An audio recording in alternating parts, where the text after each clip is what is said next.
And you know, all of this could have been avoided. The countless hours of sleepless nights, the nightmares, especially the nightmares.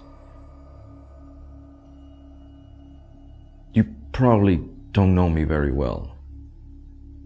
Hell, I would even say that you don't know me at all. But I am a person of no regrets. I am the man that I am today because of all of the decisions that I've made, the good ones and the bad ones. But this, you can bet your ass that I regret this. I do regret not signing up to Epidemic Sound earlier.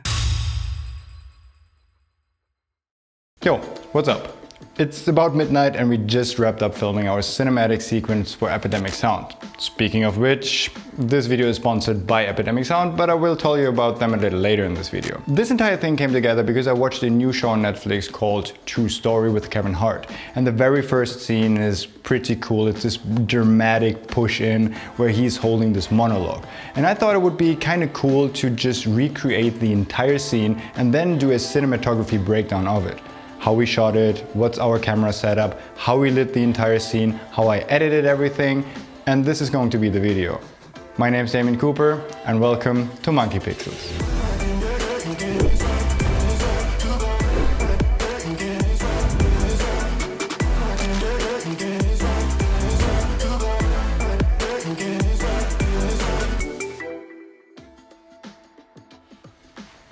So first of all, we had to find a place where we could actually shoot this. And we looked around my apartment and the studio, and I thought this was the best way we could shoot this whole thing because we needed a little bit of space for the slider, but also wanted to have a depth kind of space to the background. In the show on Netflix, there's an illuminated background with passive lights, and well, we just don't have that, so we had to try to come up with something else. And overall, I like the composition that we chose, and we gave the entire thing a little bit more headspace in the beginning because, well, we're trying to emphasize the whole idea of him being desperate and sad, and having more dead space makes him look a little smaller, and therefore it also emphasizes the whole idea of him being lost. Let's start with our camera equipment. We have a Zeapon Micro 2 slider on a Sachtler Flowtech tripod. And I like having a slider for this. Obviously a dolly move would have been better, but we don't have a dolly, so this is the closest thing we can get. And therefore we use the Canon C70 instead of the Canon C300 Mark III because the C70 is much lighter. For our lens of choice, we use the Sigma 50mm 1.4 with the speed booster on the Canon C70 because that was the perfect angle, as well as having autofocus on this was crucial because pulling manual focus on this would have been just a little bit too stressful, and the camera and lens combo did an amazing job of just tracking his face even when moving forward the entire time. Other than that, just to save a little bit more on space, we also used a 7-inch screen that we routed via an HDMI cable so we could actually observe the scene a little bit better. Other than that, that's basically it. And we also used a Nisi 1/8 strength mist filter. It's a black mist filter because we just wanted to get the whole scene a little bit more gloomy, and I think the combination worked out pretty well. Let's talk a tiny bit about audio. Initially, we wanted to have our boom mic here and just record it via that. The problem was that the slider was really loud. In 3, 2, 1. You know, all of this could have been avoided. So the whole push in was almost impossible because the microphone picked up everything. So we went with a lavalier microphone that we hid under his hoodie, and I will have a video about this because there's a really cool and practical way of hiding lavalier microphones. And the lavalier microphone being closer to his mouth, it didn't pick up as much of the noise. It still picked up a lot of this, so I would like to have a manual slider for this, although having an electronic slider in theory is so much better because you can program the exact time it takes from point A to point B. Unfortunately, this one was really loud and we have to do some editing to get this slider sound out of there. But overall, we just recorded the entire audio with a lavalier microphone. Now let's talk about the most complex part of this scene, and that was the lighting. We wanted to have a really dramatic lighting, so that is being achieved by him being lit by the side. As you can see right now, this is just being lit by our office lights and it looks pretty much horrible. So now what we want to do is we use our Falcon Flex light with a softbox and a grid, and we're going to turn on the light right now. And this is pretty bright, and if we're looking at the scene right now, we can obviously still see all the rest of the lights in the shot, so I'm going to turn them off right now. Alexa, turn off office. So now, as you can see, the whole scene is really dramatic and it's also kind of harsh. It still looks good on his face, but I wanted to give it a little bit more of a layer of diffusion. So we're going to take this big reflector and putting it in front of our light. That also gives the background a little bit of a spill, so it's not as dark, but his skin tone is a lot softer, and I like this one a lot better than before, so I'm going to show you again. This is what it looks with the extra layer of diffusion. This is what it looks without. So again, having this extra layer, I think, adds a lot to our scene in general. So although I really like the exposure on his face, the whole scene is very boring right now. So we're going to turn on the light in the background. Alexa, turn on Hollywood lamp. And as you can see, with the color contrast and the gloomy orange light in the background, the whole scene looks a lot more interesting already. There's still a little bit missing because it's still a little monotone.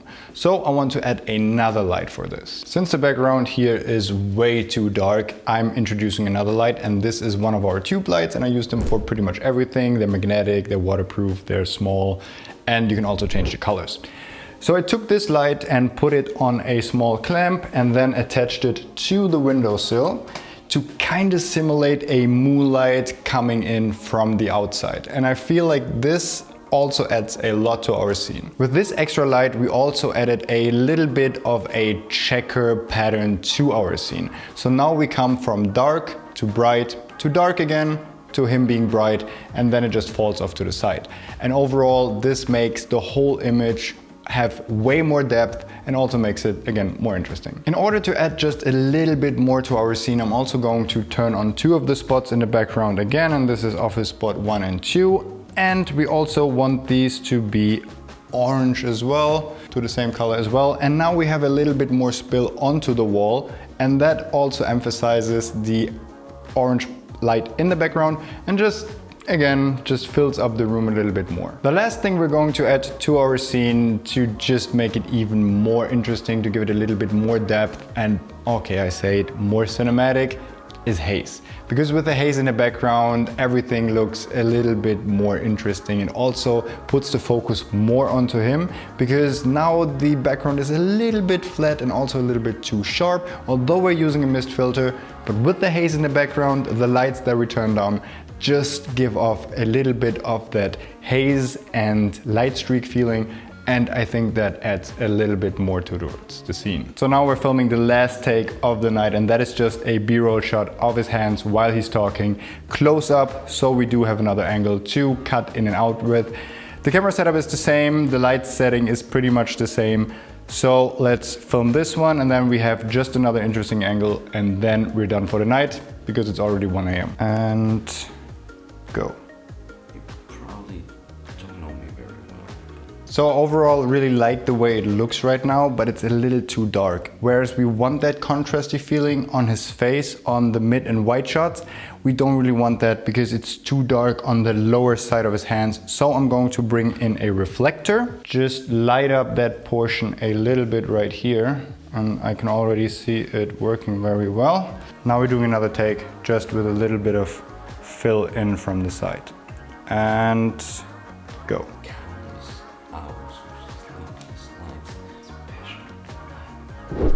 Now that we wrapped up filming, let's talk a little bit about the post-production side of things. The color grading, the sound design, and also about our music choice. And when it comes to music choice, You guessed it, we used Epidemic Sound because we used Epidemic Sound for all of our edits, may it be our commercial work as well as our own personal YouTube videos. Not only does Epidemic Sound have a huge library of sound effects and great music with lyrics, it also has a pretty flexible and great subscription model. You have the commercial license, and that basically covers almost everything at around $25 a month.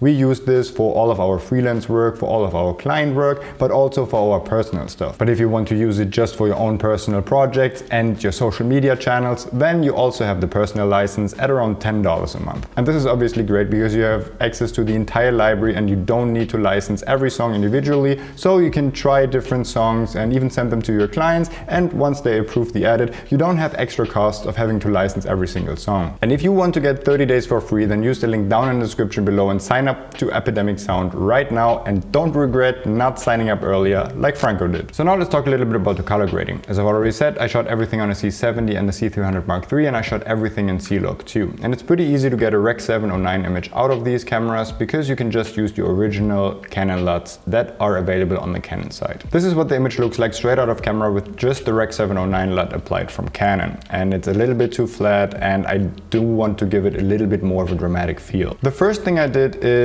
I raised the midtones a little bit because the midtones were a little bit too low on his skin, and I also added in a little bit more contrast and lowered the shadows. Then I felt like the overall image leans a little bit too much towards the magenta side of things, so I added another color wheel and pushed the midtones a little bit into the teal blue and also raised the saturation a tiny bit. After this, I still felt like his skin tones could use a little bit of work and they're a tiny bit on the dark side. So what I did here is I added another color wheel and just raised the highlights and added in ever so slightly more contrast.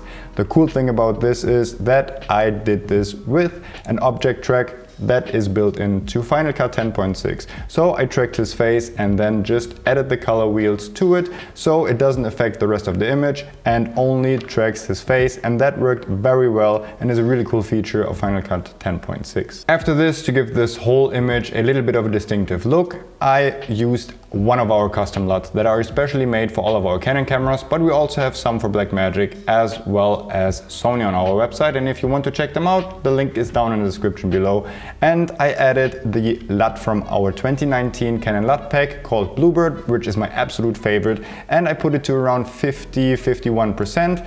And here you can see how it just changes the image and just enhances a little bit of the contrast as well as of the colors. After this, I used a plugin called 16mm by my favorite plugin company, Motion VFX, and there's a link down in the description to the plugin as well. And I just used this to add in a little bit more grain, to have this filmic feeling a little bit more. You probably can't really see it on YouTube because YouTube usually destroys the grain a lot, but trust me, it just looks a little bit better and gives it, again, a little bit more of that filmic feel to it. Last but not least, the only thing I added was a little bit of sharpen, and I put it to 1.5 here in Final Cut because the C70 has a really soft image as is, and then adding a mist filter, adding haze, I felt we needed a little bit more sharpness, especially when uploading it to YouTube later, because otherwise it'll be just too soft to my liking. And that's it for the color grading, so now let's talk a little bit more about the music choice. And here I obviously used Epidemic Sound, and I wanted to have something that is just